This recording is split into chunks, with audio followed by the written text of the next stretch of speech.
নমস্কার বন্ধুরা, উর্মির রান্নাঘরে আপনাদের স্বাগত। আজকে আমার রেসিপি হোমমেড স্ট্রবেরি আইসক্রিম।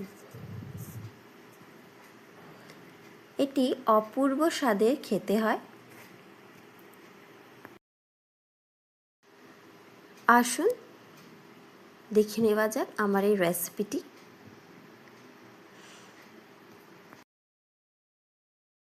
এই স্ট্রবেরি আইসক্রিম একবার খেলে বারবার খেতে ইচ্ছে হয়।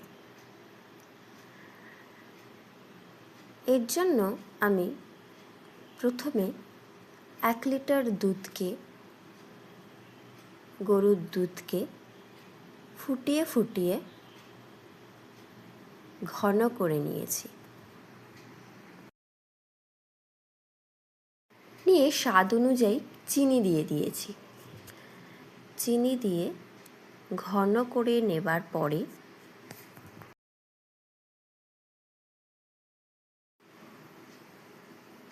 2 প্যাকেট আমুলিয়ার গুলে এর মধ্যে দিয়ে দিয়েছি। প্রথমে 1 প্যাকেট দিয়ে ভালো করে হাতা দিয়ে নাড়িয়ে নিয়েছি, তারপরে আরেক প্যাকেট দিয়ে দিয়েছি। এই গুঁড়ো দুধ দেবার পরে ভালো করে নাড়িয়ে নিয়ে, এই গুঁড়ো দুধে খুব ভালো টেস্ট হয়, খেতে অসাধারণ লাগে। ভালো মতো মিশিয়ে নিয়েছি দুধের মধ্যে।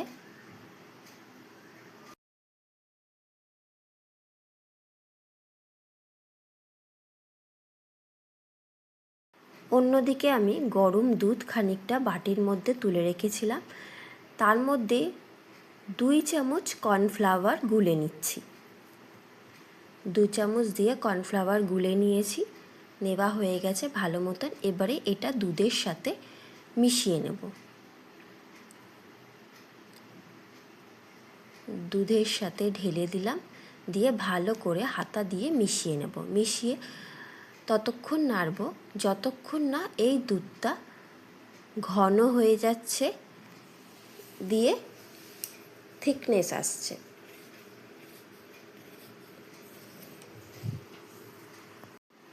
দুধটা আমার আস্তে আস্তে ঘন হয়ে এসছে। আরও দুধটা ঘন হয়ে গেছে, রেডি হয়ে গেছে। এবারে আমি গ্যাসের ফ্লেমটাকে অফ করে দেব, দিয়ে দুধটাকে ঠান্ডা করে নিচ্ছি। দুধটা ঠান্ডা হয়ে গেছে। এবারে এর মধ্যে আমি হার্টসে স্ট্রবেরি সিরাপটা মিশিয়ে দিলাম বেশ খানিকটা। মিশিয়ে দেওয়া হয়ে গেছে ভালো মতন, কালারটাও খুব সুন্দর এসে গেছে। এবারে আমি যে বাটির মধ্যে আইসক্রিমটা বসাবো, সেই বাটির মধ্যে আমি ঢেলে দিলাম। ঢেলে ঢাকনা দিয়ে দিলাম, দিয়ে এটা ফ্রিজে রেখে দেবো 8-10 ঘন্টা মতন। 8-10 ঘন্টা রেখে দিয়েছিলাম। এই যে পুরো আইসক্রিমটা জমে গেছে খুব সুন্দরভাবে। এবারে আমি চামচে দিয়ে কেটে নেব।